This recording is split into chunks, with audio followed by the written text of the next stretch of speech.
Doctor شاہد صاحب کو قتل کرنے کے بعد اصل کہانی کا آغاز ہوتا ہے، کیونکہ اس کے بعد اس کیس کے اس سارے معاملے کے دو اہم کردار منظر عام پر آتے ہیں۔ ایک تو قیوم کا دوست جس کا نام شہریار ہے، یہ ایک بڑے وکیل کے پاس جاتا ہے اور بتاتا ہے کہ جناب اگر بیٹا اپنے باپ کو قتل کر دے تو اس کیس کے اندر کیا کیا معاملہ ہوگا۔ اور دوسرا بڑا کردار وہ بینش لڑکی جس کا نام بینش ہے، یہ قیوم کی محبوبہ ہے، اس کے ساتھ محبت والے معاملات، اور یہ دونوں منشیات کا نشہ کرتے ہیں۔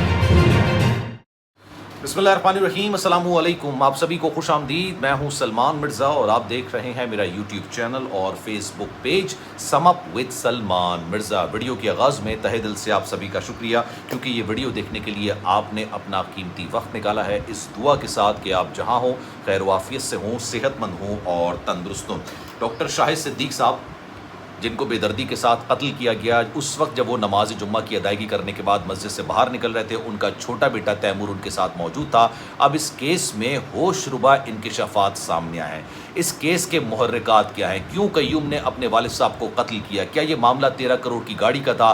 وہ لڑکی جو کہ قیوم کی محبوبہ تھی، 7 سال اس کے عمر میں بڑی تھی اور اس سے شادی وہ کرنا چاہتا تھا، لیکن جناب اس کے پیچھے کہانی مکمل طور پر کیا ہے آج میں آپ کو بتاتا ہوں، کیونکہ ایک ہائی آفیشل سے جو کہ اس کیس کی تحقیقات کر رہے ہیں ان سے میری بات ہوئی اور انہوں نے اس ساری کہانی کے سے پردہ اٹھا دیا کہ کس طرح سے یہ سارے معاملات تھے، کون قتل کرنے کے لیے آیا، آلٹو گاڑی تھی، وہاڑی کی گاڑی تھی، وہاڑی کی گاڑی کا نمبر پلیٹ چینج کیا گیا، اور سب سے امپورٹنٹ بات وہ جو لڑکی ہے جس کا نام بینش یا بینش بتایا جا رہا ہے، اور ساتھ ساتھ ایک لڑکا شہریار جو کہ قیوم کا دوست تھا۔ قیوم نے کہا شہریار کو کہ میں اپنے باپ کو قتل کرنا چاہتا ہوں۔ اس سارے معاملے کے اندر مڈل مین کا کردار شہریار نے ادا کیا۔ وہ نہ صرف ان اجرتی قاتل سے رابطے میں تھا، ان کو بلا کے لے کر آیا، اور ساتھ ساتھ جب یہ سارا معاملہ ہو گیا، یعنی جب ڈاکٹر شاہد صدیق صاحب کو قتل کر دیا گیا، اس کے بعد یہ ایک وکیل کے پاس جاتا ہے شہریار جو کہ عبد القیوم قاتل کا دوست ہے، یہ ایک وکیل کے پاس جاتا ہے اور وہاں پر جا کے کہتا ہے کہ اگر کوئی بیٹا اپنے باپ کو قتل کر دے اور اسی بیٹے کا بھائی یعنی دوسرا جو چھوٹا بھائی ہے وہ اس کیس میں مدعی بن جائے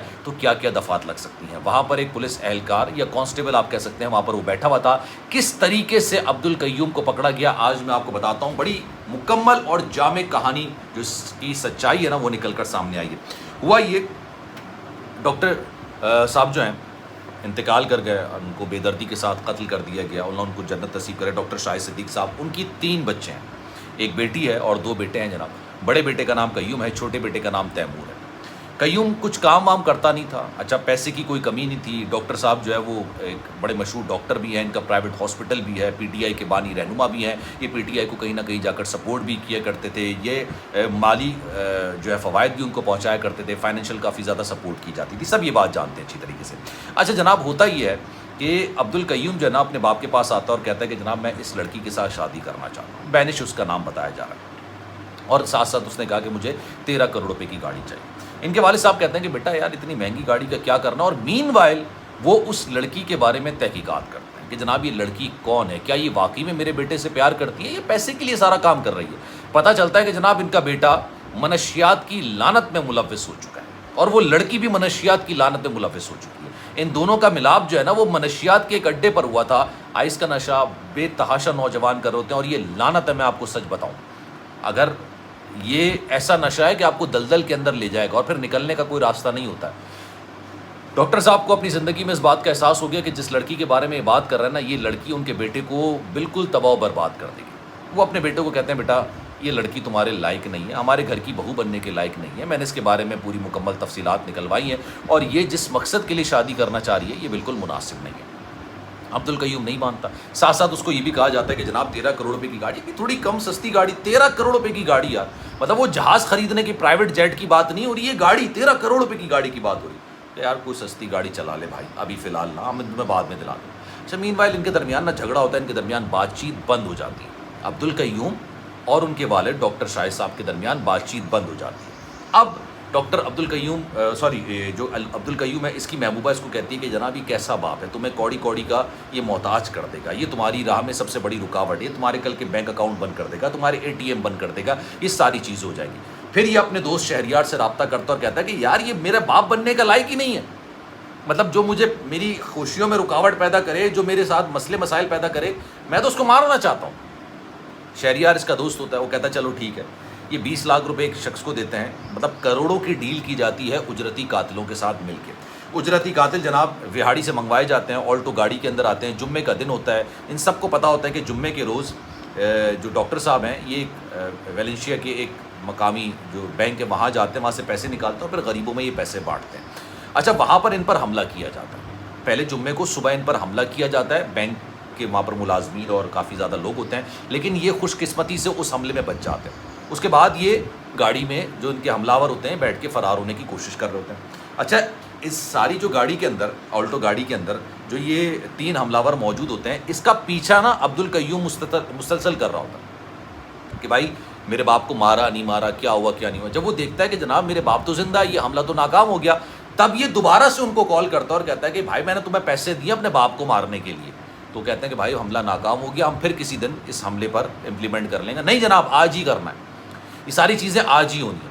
پھر ان کی ویلنشیا کے ایک مقام میں باقاعدہ ملاقات ہوتی ہے، اس کے بعد یہ بتایا جاتا ہے اس مسجد میں نماز پڑھ کے نکلیں گے۔ مسجد سے نماز پڑھ کے ڈاکٹر صاحب باہر نکل رہے ہوتے ہیں، ان کا چھوٹا بیٹا تیمور ان کے ساتھ موجود ہوتا ہے۔ ابھی جیسی گاڑی کے اندر بیٹھتے ہیں نا، تیمور یہ بولتا ہے ابو جی جھکیے گا، کیونکہ اس کو پتہ چل جاتا ہے کہ پیچھے سے گولی چل رہی ہے، چھوٹا بیٹا ان کے ساتھ موجود ہے۔ لیکن اس وقت تک کافی دیر ہو جاتی ہے، ڈاکٹر صاحب کو گولیاں لگ جاتی ہیں اور اس کے بعد یہ وہاں سے فرار ہوتے ہیں۔ جیسے ہی لاہور سے باہر نکلتے ہیں، یہ دوبارہ سے اپنی گاڑی کی اوریجنل نمبر پلیٹ لگاتے ہیں اور اس کے بعد اپنے علاقے کی طرف یہ بھاگ جاتے ہیں۔ یہاں تک یہ کہانی مکمل ہو جاتی ہے۔ پھر یہ شخص بے شرمی کی طرح رونا گانا شروع کر دیتا ہے، نماز جنازہ پڑھاتا ہے۔ اب یہ پاکستان تحریک انصاف کے جو دیگر رہنما ہیں وہ ان سے رابطہ وغیرہ کر رہے ہوتے ہیں۔ اب یہ ایک بیان دیتا ہے کہ جناب میرے باپ کو نا کافی عرصے سے دھمکیاں مل رہی تھی کہ میں پاکستان تحریک انصاف کو چھوڑ دوں۔ اب سوچئے یہ کیا بنانے کی سچویشن کوشش کر رہا ہے۔ یہ جو کہ قاتل ہے اپنے باپ کا، قیوم، یہ کہتا ہے کہ میرے باپ کو کافی عرصے سے دھمکیاں مل رہی تھی کہ پاکستان تحریک انصاف اس جماعت کو چھوڑ دیا جائے۔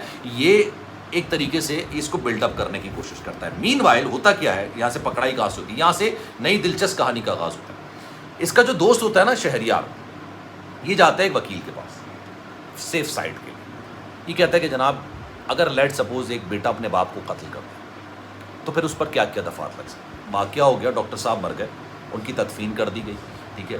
اب اس کے بعد یہ وکیل کے پاس، وہاں پہ ان کی وکیل کافی بڑا ہوتا ہے، پیسے والے لوگ ہیں یار، کروڑ پتی ارب پتی لوگ ہیں، یہ 2-2 کروڑ روپے کی سپاری دے رہے ہیں اپنے باپ کی، آپ سوچیے۔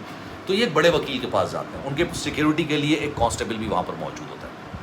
یہ بتاتے ہیں کہ جناب کہ اگر کوئی بیٹا اپنے باپ کو قتل کر دے تو پھر کیا کیا دفعات لگ سکتی ہیں، کیا کچھ ہو سکتا ہے۔ وہ ان کو پوری کہانی وانی سمجھا دیتا ہے، لیکن یہ پھر کانسٹیبل سے کہتا ہے کہ اپنے اعلیٰ حکام کو بولو کہ اگر لاہور میں کچھ اس طرح کا واقعہ پیش آئے نا کہ بیٹے نے باپ کو قتل کیا یا کوئی بڑی شخصیت قتل ہوتی ہے تو پھر اس کو شامل تفتیش کر لینا، وہاں سے یہ مخبری کی جاتی ہے۔ اچھا، پھر ہوتا ہی ہے کہ بھائی کہ ڈاکٹر شاہد صاحب کو قتل کر دیا، ایک ہنگامہ مچ جاتا ہے کہ ڈاکٹر صاحب کو مار دیا، ڈاکٹر صاحب کو مار دیا۔ پولیس جو ہے نا وہ تحقیقات کرنے کے لیے اس کے بڑے بیٹے یعنی قیوم کو بلاتی ہے۔ دوسرے جھاپڑ میں یہ طوطے کی طرح بولنا شروع کر دیتا ہے، شہریار کا نام لے دیتا ہے، شہریار کو اٹھا لیتے ہیں، شہریار سے پھر ان اجرتی قاتل جو باپ بیٹا اور بھتیجا ہیں ان کا پتہ چلتا ہے۔ اب ان کو ٹریس کر لیا گیا ہے، ان کے بارے میں تمام چیزیں پتہ کرانے کی کوشش کی جا رہی ہے کہ وہ کہاں بھاگیں، کیسے بھاگیں، کس طریقے سے بھاگیں، ورنہ شاید یہ پکڑائی میں نہیں آتا اگر شہریار اس وکیل کے پاس نہیں جاتا اور ان کو ایک سچویشن کریٹ کر کے نہیں بتاتا کہ یہ سچویشن ہو تو اس سے کیسے بچنا چاہیے، تو پھر یہ شاید پکڑائی میں دوبارہ نہیں آتا۔ لیکن جب اس پر تھوڑا سا سختی کی گئی تو اس نے طوطے کی طرح بولنا شروع کر دیا۔ یہ اس سارے معاملے کی اوریجنل کہانی ہے۔ اب بینش وہ لڑکی ہے جس کے بارے میں کہا جاتا ہے کہ جناب یہ اس سے شادی کرنا چاہتا تھا، اس کے ساتھ اپنی زندگی آگے بڑھانا چاہتا تھا، لیکن ان کے والد صاحب منع کر رہے تھے۔ میں آپ کو ایک اور بات بتاؤں، جب ان دونوں کے درمیان لڑائی ہوئی نا، گھر میں بات چیت بند ہو گئی تھی، مطلب ڈاکٹر صاحب اور قیوم کی بات چیت بند ہو گئی تھی، تب ڈاکٹر صاحب نے سوچا کہ یار میں نے اپنے بیٹے کو ناراض کر دیا، یہ بھلے کچھ نہیں کرتا ہے، ایک آوارہ گردی کرتا ہے، آئس کا نشہ کرتا ہے، سب چیزیں اپنی جگہ پہ، میں نے اس کو شادی کے لیے منع کر دیا، چلو میں اس کو گاڑی دلوا دیتا ہوں۔ یہ کہتا ہے اپنی بیگم کو، ڈاکٹر صاحب اپنی بیگم کو کہتے ہیں کہ یار اپنے بیٹے کو مت بتانا، میں نے گاڑی بک کروا دی، اس کو سرپرائز دیں گے، یہ گاڑی بک ہو چکی ہے، یہ گاڑی 1 ہفتے کے اندر آنے والی تھی، 13 کروڑ کی گاڑی، جو گاڑی اس نے پسند کی تھی، حالانکہ پسند اس کی نہیں تھی، اس کی گرل فرینڈ کی پسند تھی۔ اس نے کہا آج نہیں تو کل یہ گاڑی آ جائے گی، لیکن ابھی مت بتانا، ہم اس کو سرپرائز دیں۔ لیکن جس کو سرپرائز کرنا تھا وہ جیل کے اندر ہے، جس نے سرپرائز دینا تھا وہ قبر کے اندر ہے۔ یہ کہانی کا اختتام ہوتا ہے۔ اب اس بارے میں آپ کی رائے کیا ہے؟ میں چاہوں گا کہ کامنٹ سیکشن میں اپنی رائے کا اظہار ضرور کیجیے۔ اللہ حافظ۔